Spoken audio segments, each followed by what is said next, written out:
Gaza में Israel की क्रूरता बढ़ती जा रही है और इसे रोकने के लिए इजराइल का समर्थन करने वाला अमेरिका तक आगे आ गया है।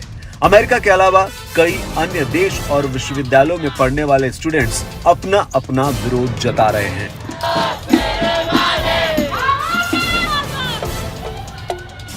हालांकि इन सबको अनदेखा करता हुआ इजराइल गाजा में अपने सैन्य अभियान को आगे बढ़ाता जा रहा है। अब तुर्की के राष्ट्रपति रेसेप तैयप एर्दोगन ने बीते दिन चेतावनी दी कि अगर गाजा पट्टी में इजराइल की जीत हुई तो वो तुर्की को निशाना बनाएगा।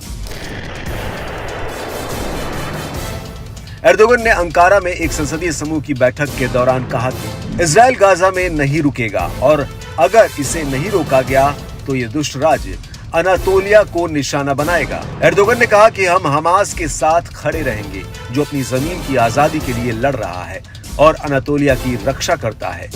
उन्होंने कहा कि हम एक बार फिर घोषणा करते हैं कि हम अपने पूरे अस्तित्व और संसाधनों के साथ फिलिस्तीन और फिलिस्तीनी हित के साथ खड़े हैं।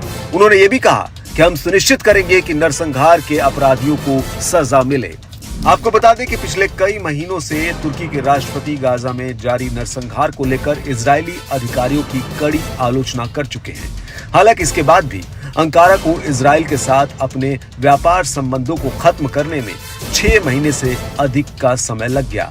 अंकारा ने पड़ोसी अजरबैजान से इजराइल तक तेल के व्यापार में किसी भी तरह की बाधा पैदा करने से भी इनकार किया है। ये जान लेना भी जरूरी है कि तेल अवीव सुरक्षा चिंताओं के कारण महीनों पहले अपने राजदूतों को वापस बुलाने के बाद चुपचाप तुर्की लौट रहा है। इस बीच तुर्की के विदेश मंत्री हकन फिदान ने यह भी कहा कि उनके देश ने अंतर्राष्ट्रीय न्यायालय ICJ में इजराइल के खिलाफ दक्षिण अफ्रीका के नरसंहार मामले में आधिकारिक हस्तक्षेप की घोषणा का फैसला लिया है। आपको बता दें कि इजराइल ने हाल के दिनों में गाजा में अपना सैन्य अभियान काफी तेज कर दिया है और अभी तक वो कई निर्दोषों की जान ले चुका है। इजराइल के इस रवैये पर कई देश और उन देशों के लोग नाराजगी जता चुके हैं।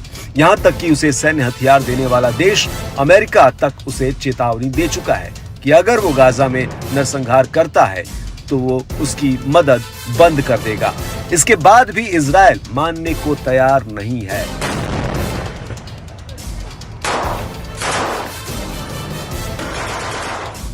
इजराइल का कहना है कि वो हमास को खत्म करके ही मानेगा।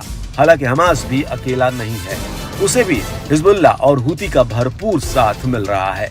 ऐसे में अब ये युद्ध कहां जाकर थमेगा, इस बारे में अभी स्पष्ट रूप से कुछ कहा नहीं जा सकता है।